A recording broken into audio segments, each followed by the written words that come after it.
नमस्कार, जय हिंद, वंदे मातरम। दोस्तों, दिशा राज में आपका स्वागत है। दोस्तों, आज हम बात करेंगे मुगल कालीन शिक्षा के बारे में।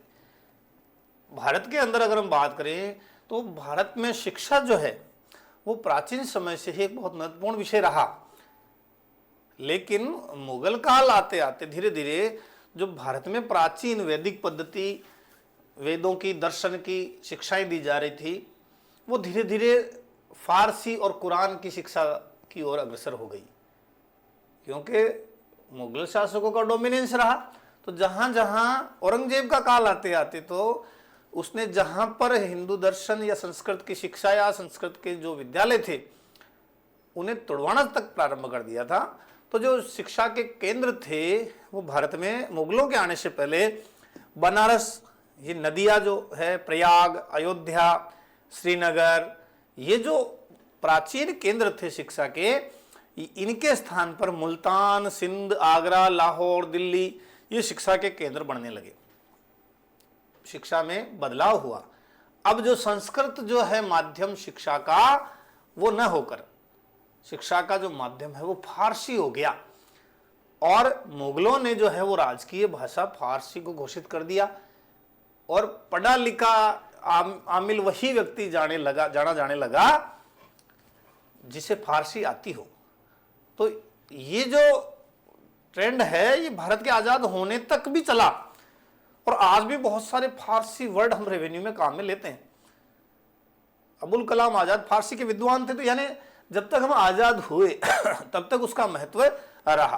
तो आइए बात करते हैं मुगल कालीन शिक्षा के बारे में। तो अगर हम मुगल कालीन शिक्षा के बारे में बात करें तो मैं कुछ टर्मिनोलॉजी से अगर आपको अवगत कराऊं तो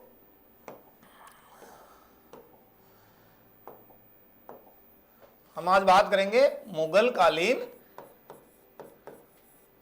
शिक्षा पर।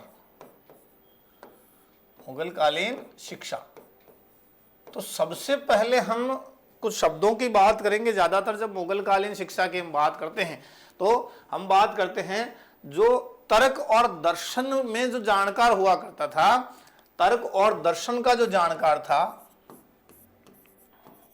तर्क और दर्शन का जो जानकार था उसे कहा जाता था फाजिल।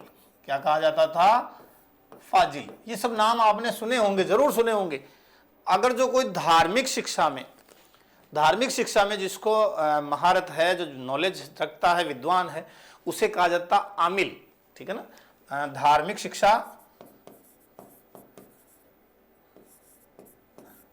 शिक्षा का जो जानकार है उसे कहा जाता था आमिल। क्या कहा जाता था?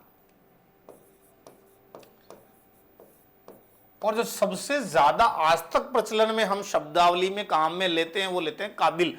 यानी जो साहित्य का जो जानकार है, साहित्य क्षेत्र का जो जानकार है, विद्वान है ना, उसे कहा जाता काबिल। आज भी हम इस शब्द को ज्यादातर काम में लेते हैं कि बच्चों क्या बनो? काबिल बनो, है ना। खूब किताबें पढ़ो, खूब नॉलेज रखो और साहित्य के क्षेत्र में जानकारी रखो। तो ये फाजिल, आमिल और काबिल, ये उस समय के मुगलों कालीन ये शब्दावली आज भी हम काम में लेते हैं। अगर हम बात करें मुगल कालीन शिक्षा में, सबसे पहले तो हम बात करें कि जो शिक्षा जो है वो क्या होती थी?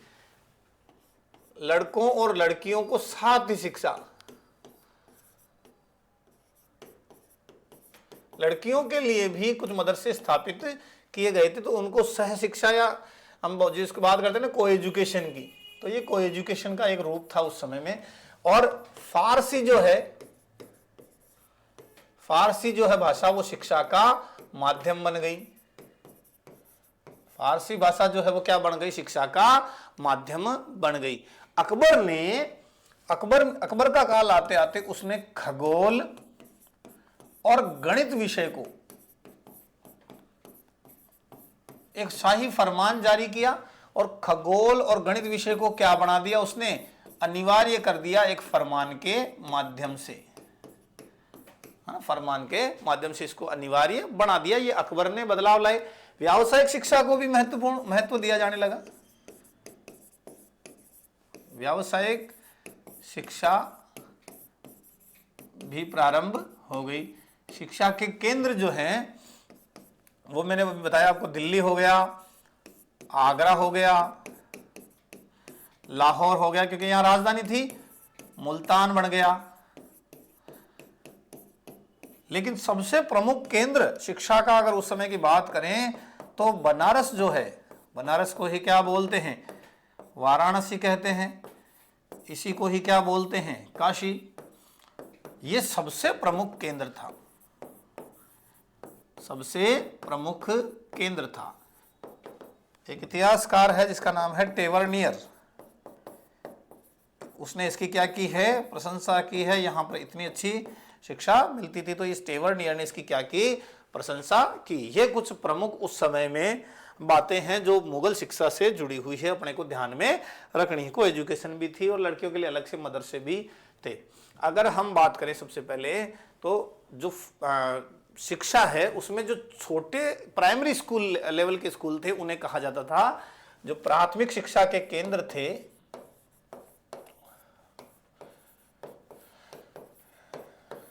और एक था उच्च शिक्षा। तो जो उच्च शिक्षा के केंद्र थे उनको जो नाम दिया गया वो दिया गया मदरसे, और जो प्राथमिक शिक्षा के केंद्र थे उनको मकतब कहा जाता था। क्या कहा जाता था भाई, मकतब। तो प्रारंभिक शिक्षा, प्राथमिक शिक्षा और उच्च शिक्षा दोनों में अंतर है। आज अपन कहते हैं ना एलिमेंट्री एजुकेशन या प्री स्कूल या प्री प्राइमरी स्कूल, वो क्या नाम था उसका, मकतब। और जो उच्च शिक्षा का केंद्र था उसे मदरसा कहा जाता था। अगर हमने बात की अकबर जो है उसने जो भाषा है वो क्या बना दी थी, फारसी को राजकीय भाषा घोषित कर दिया था। एक मदरसा है जो अकबर की धाई माँ, जिनका नाम था माहम अनगा, माहम अनगा, उन्होंने दिल्ली में बनाया और उस मदरसे को कहते हैं मदरसा ए बेगम, मदरसा ए बेगम, क्योंकि बेगम ने बनाया था तो इसलिए इसका नाम रह गया मदरसा ए बेगम। और लेकिन अगर उसका नाम जो था वो खैर उल मनाजिल मदरसा है ना, पूरा नाम क्या, खैर, कहते हैं तेरी खैर नहीं, खैर उल मनाजिल मदरसा, मनाजिल मदरसा। ये जो मदरसा है ये स्थापित किसने किया था, तो माहम अनगा ने, माहम अनगा ने स्थापित किया था। खैर उल मनाजिल, या सिंपल सी भाषा में याद कर लेना मदरसा ए बेगम, ये किसने बनवाया, तो माहम अनगा ने। अकबर जो है उसने फतेहपुर सीकरी के अंदर एक मदरसा बनवाया, क्योंकि इसकी राजधानी रही, बनवाएगा ही बिल्कुल राजधानी में है ना। अकबर ने कहा मदरसा बनवाया, मदरसा कहां स्थापित कराया, फतेहपुर सीकरी में। फतेहपुर सीकरी के बारे में हम बहुत डिटेल से पढ़ चुके हैं, फतेहपुर सीकरी में क्या क्या है ना, ये सारा हम पढ़ चुके हैं। अकबर ने राजकीय पुस्तकालय भी बनवाया था है ना, राजकीय पुस्तकालय। मदरसा तो कहां बनाया, फतेहपुर सीकरी ने, और राजकीय पुस्तकालय, राजकीय पुस्तकालय उसने कहां बनाया, आगरा में। बहुत सारे विद्वान उस समय में थे जिनके पास में पर्सनल पुस्तकालय भी हुआ करता था। इसी तरह अगर हम बात करें शाहजहां की, तो शाहजहां ने दिल्ली के अंदर एक मदरसा बनाया और एक दारुल बरका नाम से मदरसा बनाया। इसकी बात करें अपन, शाहजहां ने दारुल बरका नाम से मदरसा बनाया और इस मदरसे का जो प्रमुख या अपन कहते हैं प्रोफेसर, प्रिंसिपल, प्राचार्य है ना, वो काजी उल कुज्जात, जिनका नाम था मौलाना सदुद्दीन है ना। तो इस मदरसे का जो प्राचार्य है वो नियुक्त किया गया काजी उल कुज्जात,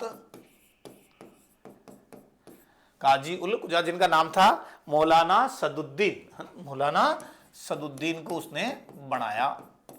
ये प्रिंसिपल साहब थे वहां। और कहां बनाया, ये दिल्ली के अंदर बात कर रहे हैं, शाहजहां ने दिल्ली में मदरसा बनाया। इसी तरह बात करें औरंगजेब का जब समय आया तो औरंगजेब के समय में औरंगजेब ने भी मदरसा ए रहीमिया की स्थापना की। किसके बात कर रहे हैं अपन, औरंगजेब की।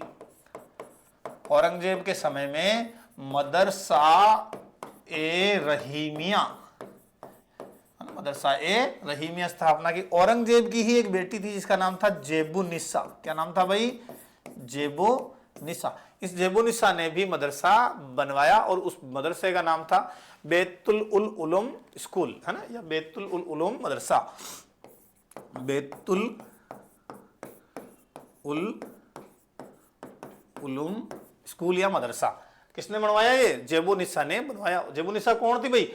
औरंगजेब की पुत्री। औरंगजेब ने खुद ने मदरसा ए जो बनाया वो रहीमिया था, ठीक है ना, मदरसा ए रहीमिया। एक लखनऊ के अंदर अगर हम बात करें तो एक लखनऊ में एक फेमस मदरसा था। अब कुछ विशेष चीजों के लिए बात करें फेमस मदरसे की, तो अगर हम बात करें न्याय के लिए, है ना, न्याय के लिए जो फेमस मदरसा था उसका नाम था फरहंगी महल। क्या नाम था? फरहंगी महल मदरसा। फरहंगी महल मदरसा। और ये कहां स्थित था? ये बच्चों स्थित था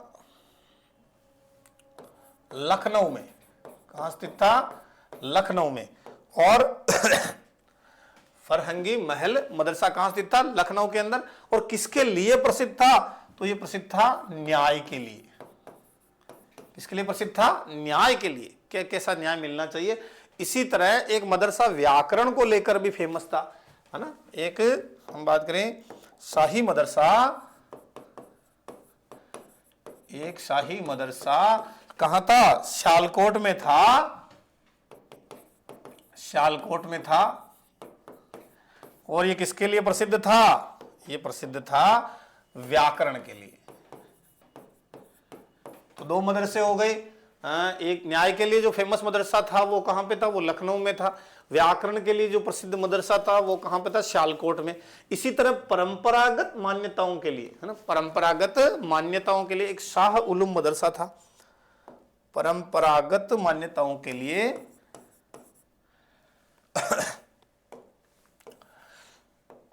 शाही उलूम मदरसा,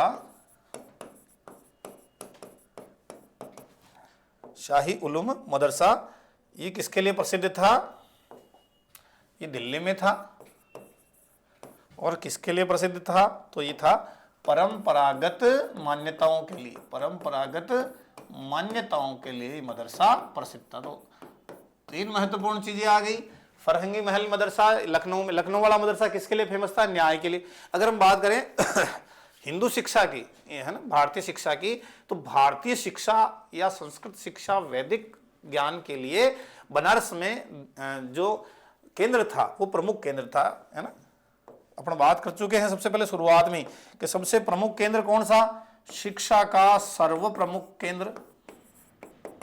शिक्षा का सर्व प्रमुख केंद्र, या जहां पर कौन सी शिक्षा दी जाती थी? वैदिक शिक्षा। या हम बात कर ले संस्कृत में, वो कहां थी? तो वो बनारस थी। बनारस का नाम वाराणसी और काशी। औरंगजेब ने जो केंद्र थे, है ना, केंद्र थे जहां भारतीय और हिंदू शिक्षा दी जाती थी, हिंदू या साहित्य, कौन सा साहित्य? वैदिक, इनकी शिक्षा दी जाती थी, उन्हें क्या? तोड़ने या बंद करने का आदेश दिया। तोड़ने का आदेश दिया।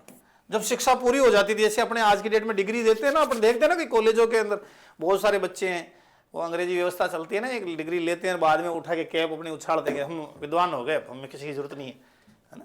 गलत परंपरा है ये, लेकिन करते हैं तो वो इस तरह कैप उछालते। लेकिन भारतीय परंपरा अलग थी। भारतीय परंपरा में जब शिक्षा लेता था, ज्ञान आता था, तो वो पगड़ी बांधता था। मुगल काल में उसको दस्तरबंदी नाम दिया गया था। दस्तरबंदी या पगड़ी बांधना, ऐसे केपी एपी उछालते नहीं हम, पगड़ी बांधना, बांधना। या हम बात करें तो दस्तरबंदी। दस्तरबंदी ये क्या था?